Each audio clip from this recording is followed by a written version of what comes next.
लोहड़ी भारत के उत्तरी भागों विशेषकर पंजाब, हरियाणा, हिमाचल प्रदेश और दिल्ली में मनाए जाने वाला एक प्रमुख पर्व है। यह मकर संक्रांति से एक दिन पहले मनाए जाने वाला फसल कटाई का उत्सव है। यह पर्व सर्दी के समापन और नए मौसम के स्वागत का प्रतीक है। लोहड़ी न केवल कृषि से जुड़ा हुआ पर्व है, बल्कि यह आपसी सौहार्द, उत्साह और परंपराओं का संगम भी है। लोहड़ी पर्व के पीछे कई कथाएं और मान्यताएं हैं। सबसे प्रचलित कथा दुल्ला भट्टी की है, जो मुगल काल का एक नायक था। उसने गरीब लड़कियों की सहायता की और उनका विवाह करवाया। लोहड़ी की लोकगीतों में दुल्ला भट्टी का उल्लेख मिलता है। इसके अलावा यह पर्व सूर्य देव और अग्नि देव को समर्पित है।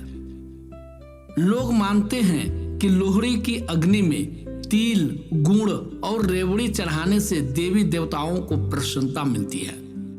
दोस्तों, लोहड़ी की शाम को लोग खुले स्थान पर लकड़ी, उपले और सूखे पत्तों से आग जलाते हैं। इस अग्नि के चारों ओर परिवार और समुदाय के लोग एकत्रित होते हैं।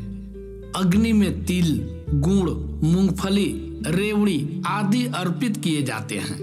इसे अग्नि देवता को अर्पित करना शुभ माना जाता है। लोहड़ी के दौरान पारंपरिक लोकगीत गाए जाते हैं।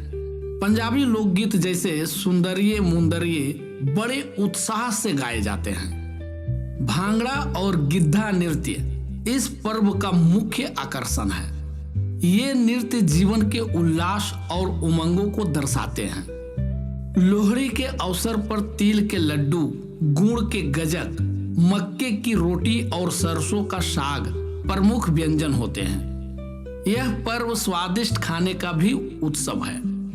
लोहड़ी विशेष रूप से उन परिवारों के लिए महत्वपूर्ण होती है जिनके घर में नवजात शिशु हुआ हो या नई शादी हुई हो। यह पर्व उनके जीवन में नए आरंभ और खुशियों का प्रतीक बनता है। लोहड़ी किसानों के लिए बेहद महत्वपूर्ण पर्व है, क्योंकि यह रबी की फसल, खास तौर पर गन्ना और गेहूं की कटाई के समय आता है। किसान अपनी मेहनत के फल को देख आनंदित होते हैं और भगवान को धन्यवाद अर्पित करते हैं। लोहड़ी केवल एक धार्मिक या कृषि पर्व नहीं है, बल्कि यह सामाजिक जुड़ाव का भी पर्व है।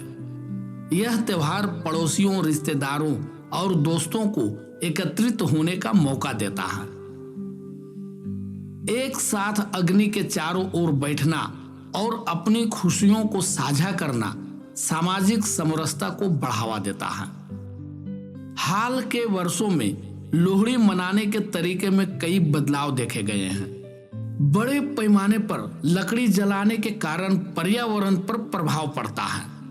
अब लोग पर्यावरण के प्रति जागरूक होकर इको फ्रेंडली लोहड़ी मनाने का प्रयास कर रहे हैं। शहरों में लोहड़ी का स्वरूप थोड़ा बदला हुआ है। लोग बड़ी पार्टियों का आयोजन करते हैं, जहां परंपरागत पकवानों के साथ आधुनिक व्यंजनों का भी समावेश होता है। हालांकि इसकी जड़ें अभी भी गांवों की परंपराओं में गहराई से जुड़ी हुई है। दोस्तों, लोहड़ी न केवल फसल कटाई का पर्व है, बल्कि यह नई शुरुआत, आपसी भाईचारे और परंपराओं का उत्सव है। यह हमें हमारी जड़ों और संस्कृति से जुड़े रहने की प्रेरणा देता है। आधुनिकता के इस दौर में भी लोहड़ी हमें प्रकृति, परिवार और समाज के महत्व को समझने का अवसर प्रदान करती है। सुंदरिये मुंदरिये के सुरों में हर साल लोहड़ी का उल्लास गूंजता है और हर दिल में खुशियां भरता है। धन्यवाद। अगर ये कहानी आपको अच्छी लगी तो वीडियो को लाइक करें, इस चैनल को सब्सक्राइब करें और अपने मित्रों को भी ये वीडियो शेयर करें। धन्यवाद।